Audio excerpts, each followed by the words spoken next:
Good morning student. Last video में हमने revision किया था संधि के एक फर्स्ट पार्ट स्वर संधि का, और आज हम रिवाइज करेंगे व्यंजन संधि व विसर्ग संधि। व्यंजन संधि और विसर्ग संधि क्या होती है?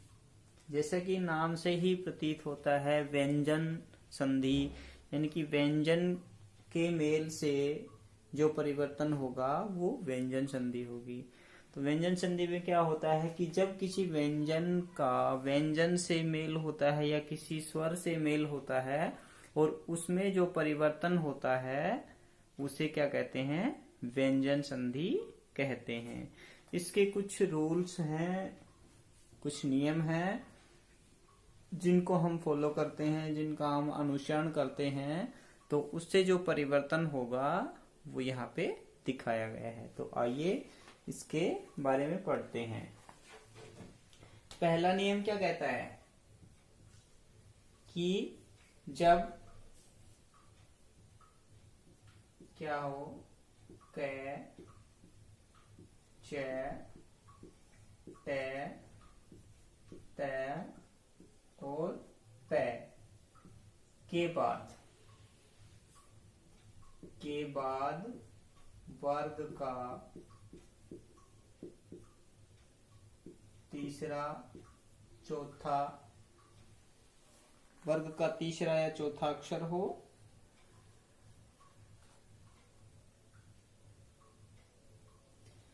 या कोई स्वर तीसरा चौथा अक्षर या कोई भी स्वर हो सकता है, या ये रे ले वे और ये रे ले वे में से कोई वर्ण आता है, तो ये रे ले वे में से कोई वर्ण आता है में से कोई वर्ण आता है तो क्या हो जाता है? ये जो आपका कै चे टे तै पै होता है ये अपने ही वर्ग के तीसरे अक्षर में बदल जाते हैं। यानी कि कै वर्ग का तीसरा अक्षर क्या होता है? गे। चे का तीसरा क्या होता है? जे। तय का तीसरा क्या होता है?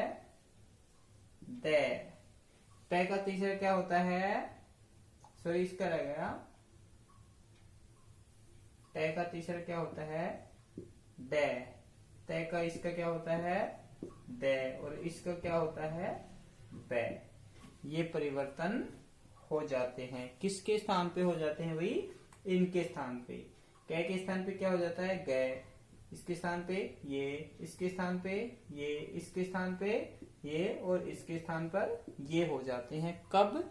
जब इनके सामने वर्ग का तीसरा अक्षर आ जाए या फिर कोई स्वर आ जाए या फिर कोई भी ये लेवल में से कोई भी अक्षर आ जाता है तो ये परिवर्तन हो जाता है। जैसे उदाहरण है आपका दिक धन गज। दिक धन गज, यहाँ क्या है? कै है। आगे क्या आ गया? गे। गे कौन सा अक्षर है? तीसरा अक्षर है। तो क्या बनेगा? ये कै किस में बदल जाएगा भाई? इसमें, अपने वर्ग के तीसरे में। तो क्या बनेगा? ये दिग्गज। ठीक है। जैसे ऐसा ही एक और एग्जांपल लेते हैं हम, दिक धन अंबर। क्या बनेगा? यहाँ पे क्या है? आगे सामने क्या आ गया? कोई स्वर आ जाए, स्वर आ गया अंबर, तो यहाँ पे क्या बनेगा? दिगंबर। दिगंबर।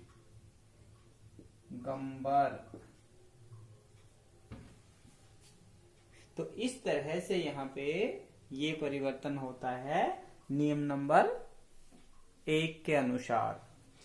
अब ऐसे बहुत सारे एग्जाम्पल आपको मिल जाएंगे। इनमें से कोई भी अक्षर हो, यदि मैं सारे एग्जाम्पल दूंगा तो बहुत ज्यादा टाइम लग जाएगा इनमें। इनमें से कोई भी अक्षर यदि अंत में आता है और सामने क्या आए, तीसरा चौथा आए या फिर ये रलवे आता है, तो ये वाला वर्ग किसमें बदल जाता है, इसमें बदल जाता है। प चट त प जब अगड़द में बदल जाते हैं। कब बदल जाते हैं, जब सामने तीसरा या चौथा अक्षर हो या ये हो या फिर कोई स्वर हो तब। अब दूसरा नियम है वो क्या कहता है, रूल नंबर सेकंड, नियम नंबर 2, ये क्या कहता है, उसमें क्या होता है देखो।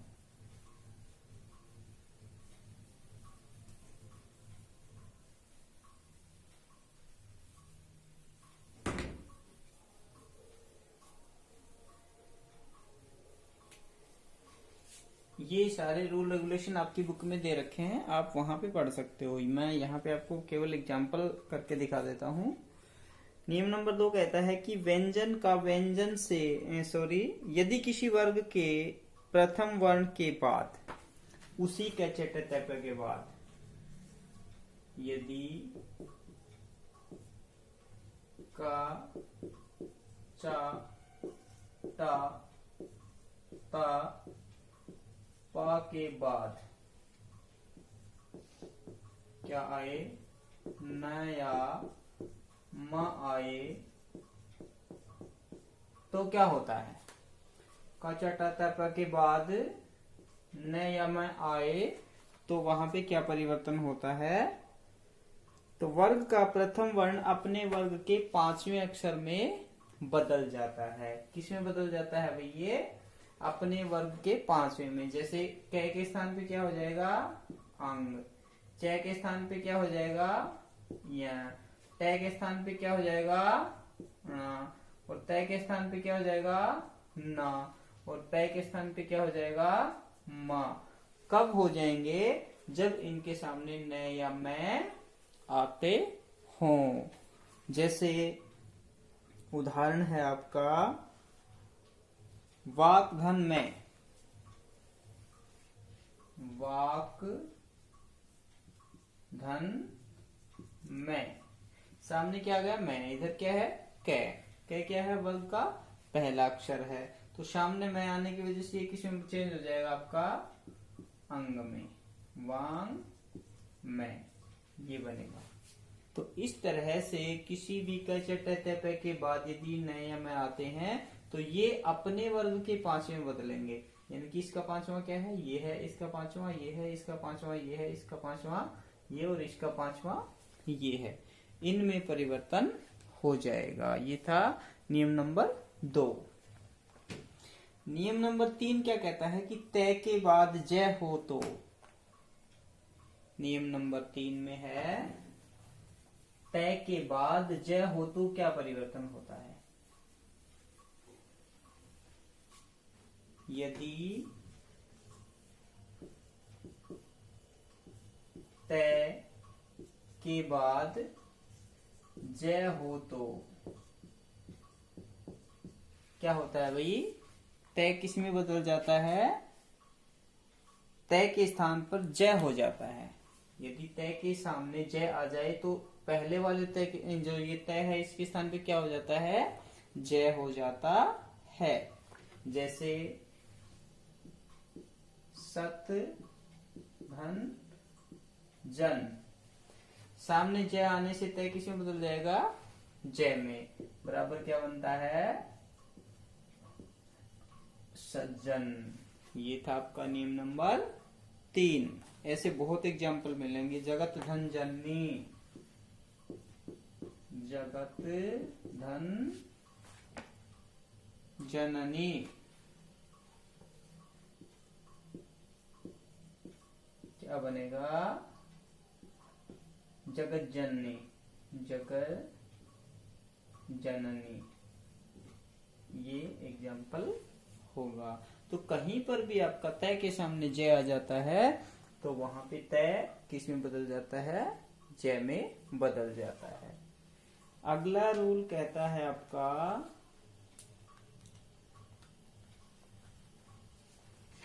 नियम नंबर 4 क्या कहता है?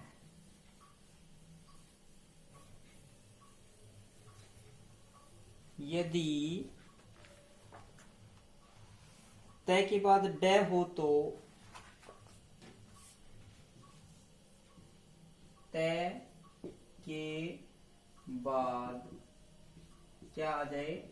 डे हो तो। तय के बाद डे हो तो तय किस में बदल जाता है? तय बराबर डे हो जाता है, हो जाता है। कब? तय के सामने डे आ जाए तो। जैसे उत प्लस डयन, सामने क्या आ गया? डे। इधर क्या है? तय। तो तय के बाद डे आने से तय किस में बदल जाता है? डे में। क्या बनेगा ये? उड्डयन। ठीक है, ये किससे संबंधित है आपका?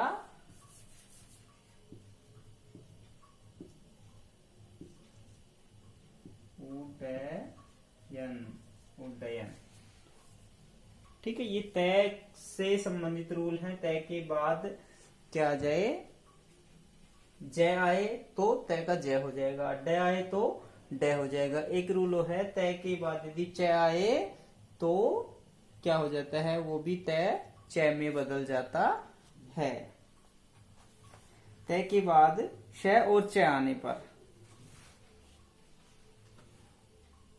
तय के बाद लय हो तो तय के स्थान पे क्या हो जाता है? लय हो जाता है। जैसे उत्धन लेख,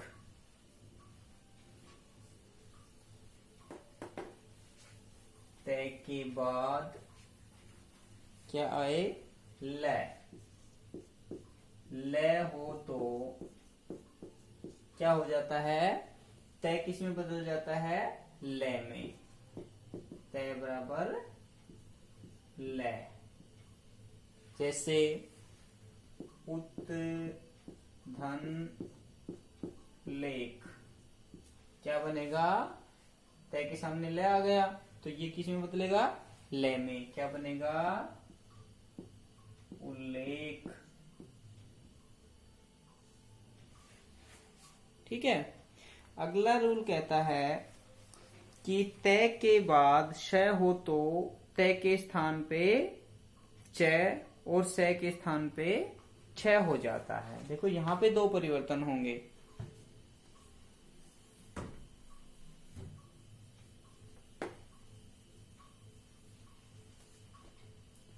तय के बाद रूल नंबर 5 या 6 जो भी है, तय के बाद श हो तो तय के बाद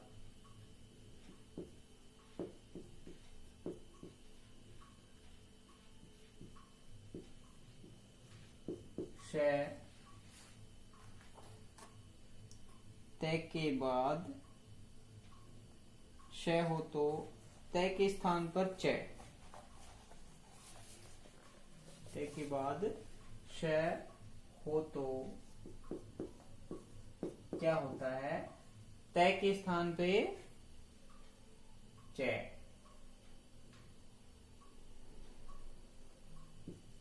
तय बराबर च और स बराबर छ हो जाता है।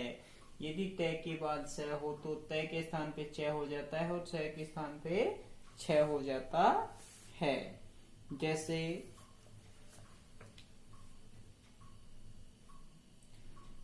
उत्धन शिष्ट, उत्धन शिष्ट क्या बनना चाहिए? नियम क्या कहता है? तय के बाद श हो, तय के बाद श हो गया तो परिवर्तन क्या होगा? तय किस में बदलेगा? च में, और श किस में बदलेगा? छ में। तो देखो ये क्या है? आधा है, तो इसका हमने क्या बना दिया? आधे के ऊपर कभी मात्रा आगे से नहीं इधर से नहीं लगती, उससे पहले लगती है। स किस में बदलेगा? छ में। ये आगे का यूं का ये क्या बनेगा, उच्छिष्ट। ठीक है, ऐसे और भी बहुत सारे उदाहरण आ सकते हैं। उत धन श्वास, तो तय तो च में बदल जाएगा और श छ में बदल जाएगा। ऐसा कोई भी आपका अक्षर आ सकता है। अगला नियम कहता है कि तय के बाद है हो तो तय का द और है का ध हो जाता है। इसमें भी दो परिवर्तन होंगे। तय के बाद क्या हो, है हो तो, यदि तय के बाद है हो तो तय का द और है का ध हो जाता है। तय के बाद है हो तो क्या हो जाता है, तय बराबर द और है बराबर ध हो जाता है। कब, जब तय के सामने है आ जाए। जैसे उत प्लस हार, उत प्लस हार, आगे है आ गया तो क्या बनेगा, तय किस में बदल जाएगा, द में, और है किस में बदलेगा, ध में। प्लस क्या बन जाएगा, ये उद्धार। दोनों का एक क्या बनता है, उद्धार। ठीक है, आपको याद ये रखना है कि तय के बाद क्या आता है और फिर परिवर्तन क्या होता है। ओके, अब एक प्रोसेस और चलती है कि हम ये तो कर लेंगे, लेकिन विच्छेद करेंगे तब क्या करेंगे।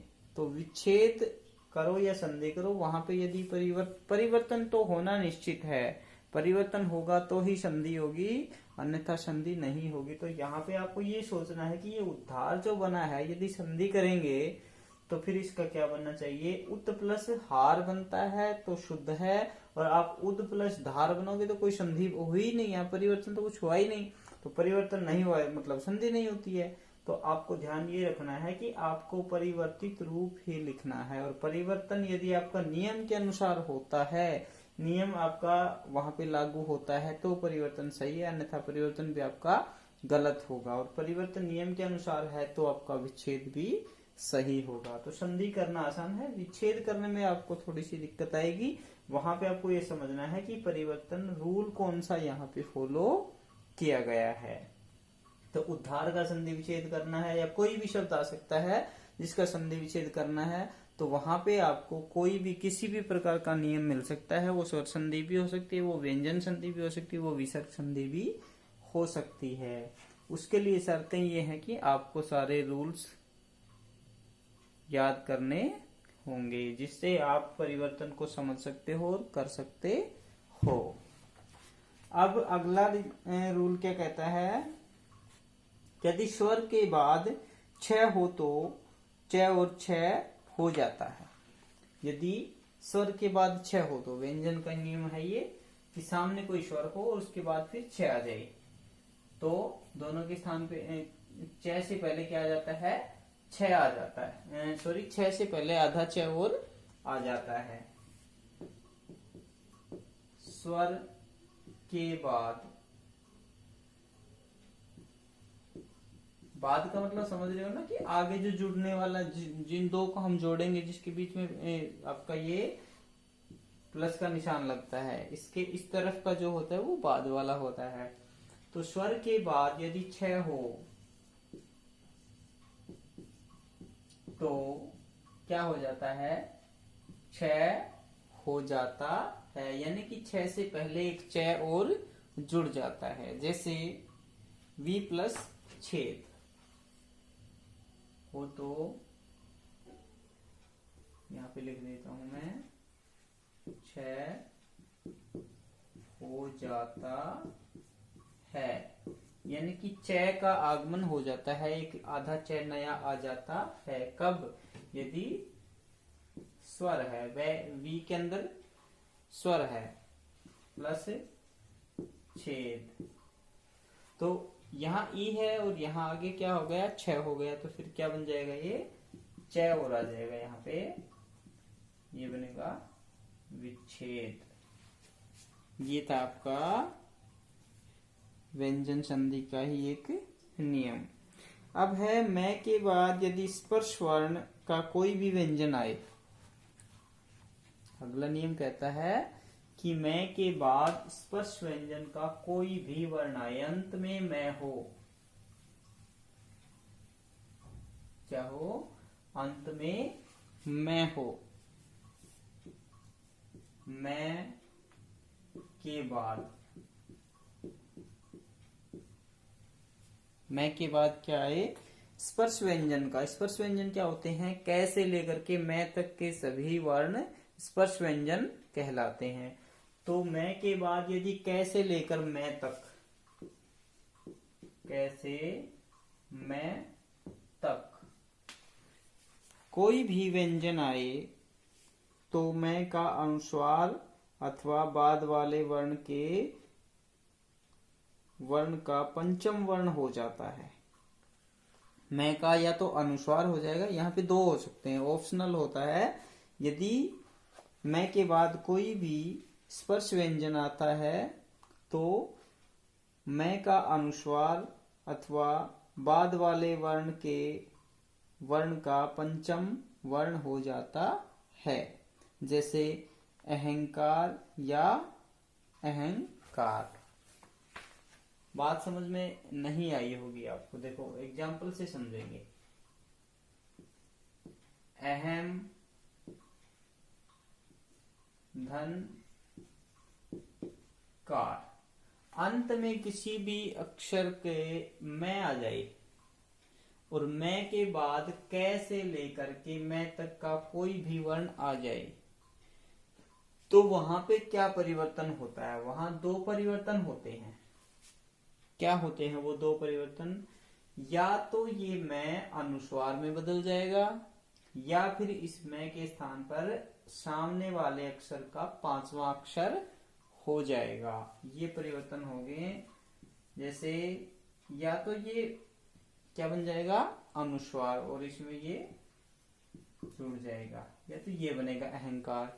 या फिर दूसरा ऑप्शनल क्या होता है, ये नहीं करेंगे तो फिर यहाँ क्या हो जाएगा, मैं के स्थान पे इसका पांचवा अक्षर हो जाएगा, जैसे अहंकार।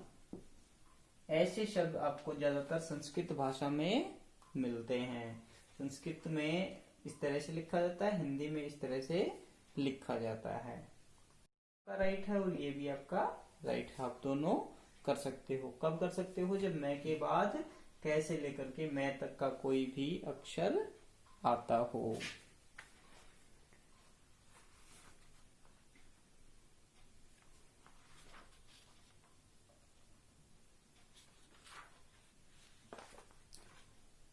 तो ये था आपका व्यंजन संधि। इसके एग्जाम्पल आपकी बुक में दे रखे हैं, इसके रूल रेगुलेशन आपकी बुक में दे रखे हैं। मैंने एक एक उदाहरण देके आपको समझाया है, बाकी एग्जाम्पल को आपको खुद को करना है और समझना है। अब इसके बाद आती है आपकी विसर्ग संधि। विसर्ग संधि भी जैसे ही नाम से दे रखा है, विसर्ग तो मतलब विसर्ग के बाद कोई भी अक्षर आएगा और उससे जो परिवर्तन होगा वो क्या कहलाएगी, विसर्ग संधि। तो विसर्ग संधि में और क्या दे रखा है भाई, आइए पढ़ते हैं। इसमें भी वही रूल दे रखे हैं कि विसर्ग के बाद स्वर या व्यंजन आने पर विसर्ग में जो विकार होगा उसे विसर्ग संधि कहा जाता है। इसका पहला रूल कहता है कि विसर्ग के पहले अ हो और बाद में भी, नियम नंबर 1, ये होते हैं विसर्ग के पहले अ हो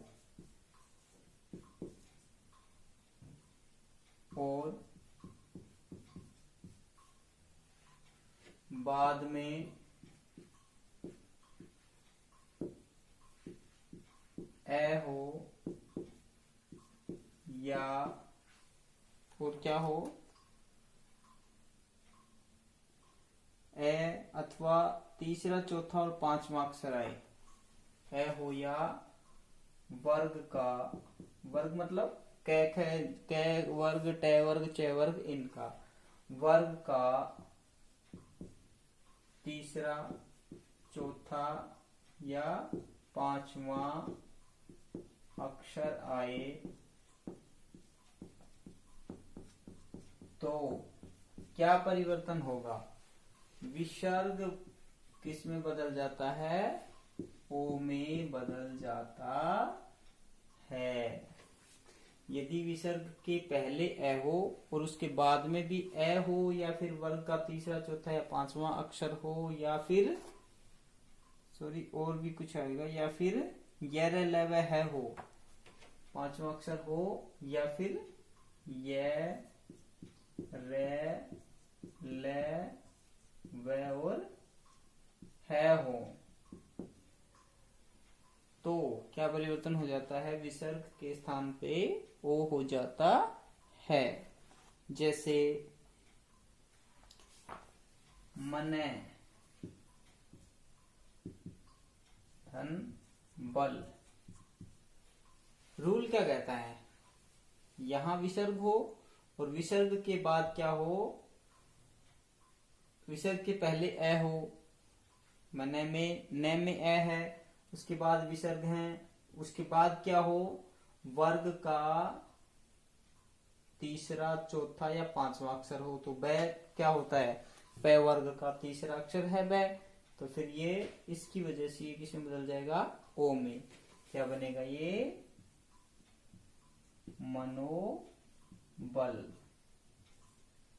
क्यों बना? ओ की मात्रा कहां से आई? ए के बाद विसर्ग थे और सामने वर्ग का तीसरा अक्षर था, इस वजह से आपका विसर्ग जो है वो किस में बदल गया? ओ में। और यहाँ पे न की किसकी मात्रा लग जाएगी? ओ की। ये बनेगा आपका मनोबल। ऐसे बहुत सारे उदाहरण मिलेंगे जहां पे विसर्ग से पहले ए होगा और उसके बाद या तो ए होगा या फिर वर्ग का तीसरा चौथा पांचवा अक्षर होगा, या फिर उसमें से यर लेवल है में से कोई भी अक्षर होगा, तो विसर्ग के स्थान पे क्या हो जाएगा? ओ हो जाएगा। अगला रूल कहता है यदि विसर्ग के बाद च या छ हो तो विसर्ग के स्थान पे श हो जाता है।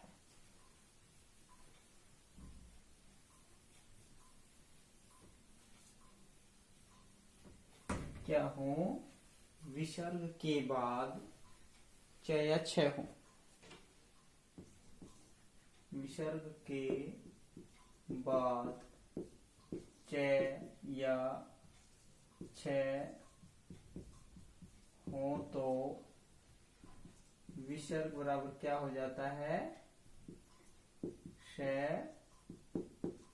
हो जाता है। यदि विसर्ग के बाद च या छ आते हैं तो विसर्ग के स्थान पे क्या हो जाता है? श हो जाता है। जैसे निधन चल, निधन चल, यहां विसर्ग है, यहां क्या आ गया? च आ गया, तो क्या बनेगा ये? निश्चल। ऐसे ही और बहुत सारे उदाहरण आपको मिल जाएंगे। आगे छ आएगा तो भी क्या बनेगा? नी प्लस छल, क्या बनेगा? निश्चल। ठीक है, इस तरह से आपका परिवर्तन होगा। अगला नियम कहता है कि यदि विसर्ग से पहले ई या ऊ हो, नियम नंबर 3 क्या कहता है?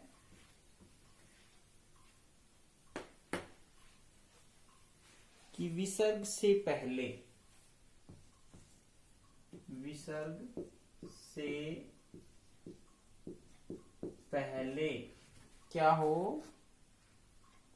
ई या ऊ हो, ई या ऊ हो तथा बाद में तथा विसर्ग के बाद में क्या हो, क ख ट ठ प फ, यानी वर्ग का पहला और दूसरा, तथा बाद में क ख ट ठ प फ हो तो विसर्ग श में परिवर्तित हो जाता है। हो तो विसर्ग बराबर क्या हो जाता है, श हो जाता है।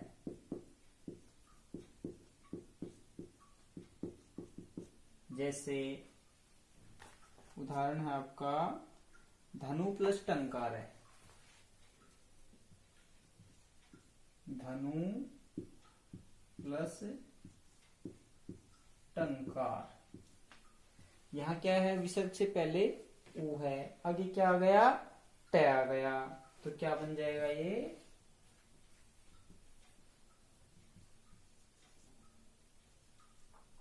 धनु से टंकार, धनुष टंकार। ऐसे ही और भी बहुत सारे अक्षर आएंगे, इनमें से कोई भी आए तो यहाँ विसर्ग हो तो फिर उसके स्थान पे क्या हो जाएगा, आपका श हो जाएगा। इसमें एग्जाम्पल आपकी बुक में दे रखे हैं, उनकी सबकी आपको प्रैक्टिस करनी है। अगला नियम है आपका, विसर्ग के बाद त या श हो तो विसर्ग श में बदल जाता है। विसर्ग के बाद त या श हो, कौन सा श हो, दंत श। विसर्ग के बाद त या श हो, यदि विसर्ग के बाद ये दोनों अक्षर हों तो विसर्ग किस में बदल जाता है, तो विसर्ग स में बदल जाता है। जैसे नमः धन्ते, नमः धन्ते, विसर्ग के बाद क्या हो, त या श हो, तो यहाँ पे क्या हो जाएगा, ये नमस्ते।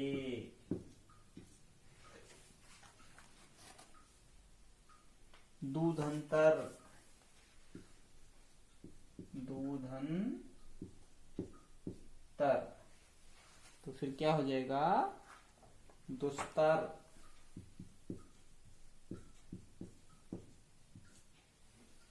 ये था आपका त और स से संबंधित नियम।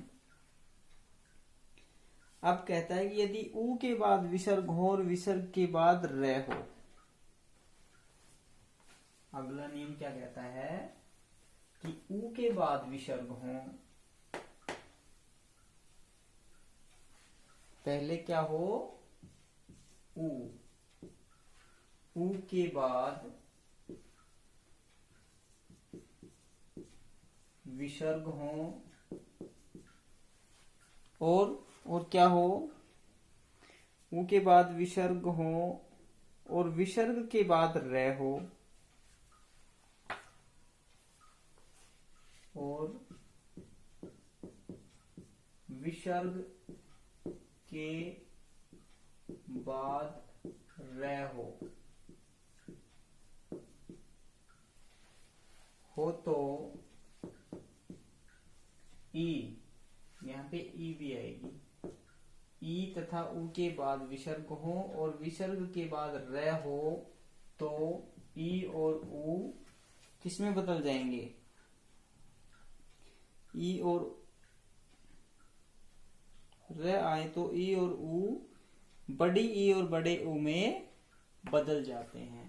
ई और ऊ बड़ी ई तथा बड़े ऊ में हो तो ई और ऊ बड़ी ई तथा बड़े ऊ में बदल जाते हैं।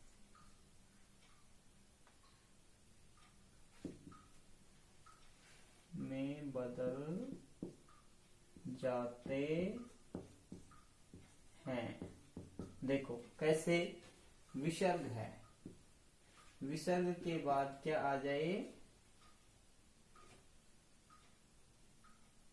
पहले ई या ऊ हो, पहले क्या हो, विसर्ग से पहले ई या ऊ हो और उसके बाद क्या हो, रे हो। तो फिर क्या होता है, ये सामने वाले ई और ऊ किस में बदल जाते हैं, दीर्घ हो जाते हैं। जैसे नी प्लस रोग, विसर्ग से पहले क्या है, छोटी ई है, सामने क्या आ गया, रे आ गया। तो सामने रे आने की वजह से विसर्ग तो आपका हट जाएगा और उसके स्थान पे क्या हो जाएगा, विसर्ग हटने से फिर परिवर्तन क्या हुआ, हटेगा। क्यों हटने पर क्या परिवर्तन होगा, विसर्ग हटते ही ये वाली जो नी है ये बड़ी ई में बदल जाएगी। तो ये क्या बनेगा आपका, निरोग। कब, किस सिचुएशन में बनेगा कि विसर्ग से पहले ई या ऊ हो और सामने क्या आ जाए, रे आ जाए। तो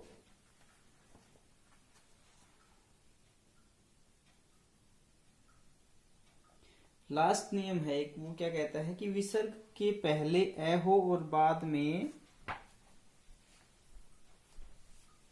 अंतिम रूल है वो क्या कहता है कि विसर्ग के पहले ए हो। ऐसा ही एक नियम पहले भी आया है लेकिन उसमें कुछ और दे रखा था, वहां पे वर्ग का तीसरा, चौथा और पांचवा अक्षर दे रखे थे, यहाँ पे वर्ग का पहला अक्षर है। यदि विसर्ग के पहले ए हो, विसर्ग के पहले ए हो, वहां पे भी था और यहाँ पे भी है, लेकिन बाद में क्या है, बाद में कै खे पै फै में से कोई वर्ण आए, क्योंकि ये वहां पे नहीं थे, हो और बाद में